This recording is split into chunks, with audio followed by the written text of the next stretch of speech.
Hello friends, welcome back to my YouTube channel commerce zone classes. तो आपने heading देख ही लिया होगा, assumptions of diminishing marginal utility. क्या होते हैं अजम्पशंस? कई बार एग्जाम में आपसे क्वेश्चन पूछे जाते हैं, ठीक है। स्पेशली बोर्ड एग्जाम्स आ रहे हैं, तो ये सीरीज मैंने उन्हीं लोगों के लिए स्टार्ट की है ताकि छोटे छोटे टॉपिक्स आप इजिली स्टडी कर सको और आपको याद भी हो जाए। सो आज हम देखेंगे डिमिनिशिंग मार्जिनल यूटिलिटी के अजम्पशंस, ठीक है। तो आप यहाँ पे लिख लीजिएगा अजम्पशंस, क्या क्या अजम्पशंस होती है, क्योंकि ये बहुत इंपॉर्टेंट होता है। और अगर आपसे डायरेक्टली क्वेश्चन आते हैं कि क्या क्या अजम्पशंस है डिमिनिशिंग मार्जिनल यूटिलिटी के, तो आप मेंशन कर सकते हैं। नंबर 1 अजम्पशन की बात करेंगे तो सबसे पहला अजम्पशन होता है आपका MUM। इट मींस दैट, इसको हम बोलते हैं मार्जिनल यूटिलिटी ऑफ मनी। इसको बोलते हैं friends marginal utility of money. ये होती है आपकी यहाँ पे कांस्टेंट। ये क्या होती है यहाँ पे आपकी? ये होती है कांस्टेंट, ठीक है। सबसे पहला अजम्पशन है कि आपकी जो MUM है वो क्या होगी? कांस्टेंट। दूसरी अजम्पशन सबसे इंपॉर्टेंट है कि आप मार्जिनल यूटिलिटी को किसमें मेजर करते हो? सब कार्डिनल नंबर्स में। सो यूटिलिटी यहाँ पे क्या होगी? Utility measured in terms of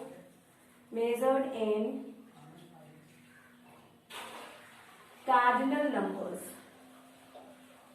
ठीक है। ये आपकी हो जाएगी सेकेंड अजम्पशन। थर्ड अजम्पशन की बात करते हैं तो जिस गुड्स को आप परचेस कर रहे हो या कंज्यूम करने वाले हो उसका शेप, साइज और क्वालिटी कांस्टेंट रहना चाहिए फ्रेंड्स। तो नेक्स्ट लिखिएगा shape, size and quality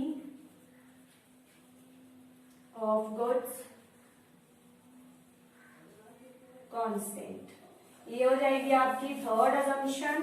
next assumption की अगर हम बात करें तो नेक्स्ट अजम्पशन होता है आपका कमोडिटी की जो कंजम्पशन होगी, मतलब कंजम्पशन ऑफ कमोडिटी जो होता है आपका वो कॉन्टिन्यूअस होना चाहिए। तो नेक्स्ट अजम्पशन लिखिए consumption of commodity constant. Constantly continuous लिखिए यहाँ पे, कॉन्टिन्यूअस। तो ये आपकी हो जाएगी फोर्थ अजम्पशन। नेक्स्ट अजम्पशन क्या होता है?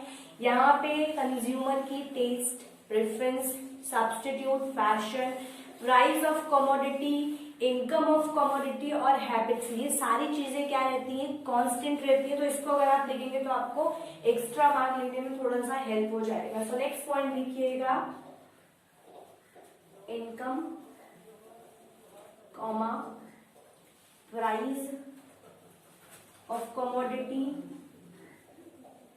कॉमा सब्स्टिट्यूट कॉमा, उसके बाद आपका आएगा taste comma preference,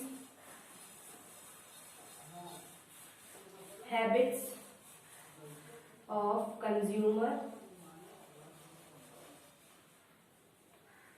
is constant. ये भी आपका क्या रहेगा यहाँ पे फ्रेंड्स? कांस्टेंट रहेगा। सो आई होप आपको ये समझ में आ रहे होंगे अजम्पशंस डिमिनिशिंग मार्जिनल यूटिलिटी के। तो अभी तक हमने कितने अजम्पशन देख लिए? 5 अजम्पशन हमने देख लिए हैं। नेक्स्ट अजम्पशन हमारा क्या रहता है? Marginal utility of every commodity. Her commodity की जो मार्जिनल यूटिलिटी होती है वो इंडिपेंडेंट होती है। सो नेक्स्ट अजम्पशन लिखिए MU ऑफ एवरी कमोडिटी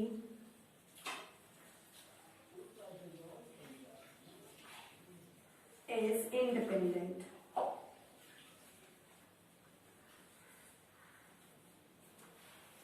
इसके बाद ये तो आपका 6 हो गया, तो नंबरिंग चेंज कर दीजिएगा, ठीक है।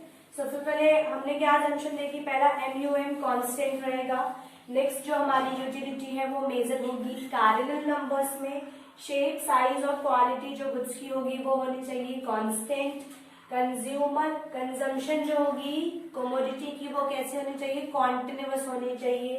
नेक्स्ट हमने देखा income, price of commodity, substitute, taste, preference और हैबिट्स ऑफ कंज्यूमर कांस्टेंट रहेंगे, मतलब इसमें कोई चेंजेस नहीं होंगे फ्रेंड्स।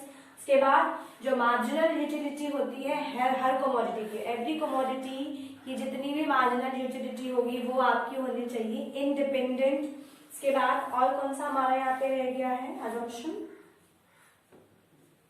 ओके, सो ये आपके assumptions थे, ठीक है। ये 6 आपके assumptions थे किसके, डिमिनिशिंग मार्जिनल यूटिलिटी को। सो आई होप आपको ये वीडियो पसंद आया होगा। प्लीज इसको अच्छे से रिकॉल कर लीजिएगा, याद कर लीजिएगा, बिकॉज एग्जाम में, ताकि जब भी आपके पास ये assumptions लिखने के लिए आए तो आप इनमें से कोई assumptions भूल ना जाओ, ठीक है। अपने कॉपी में नोट डाउन करिए। मिलते हैं नया लेक्चर में।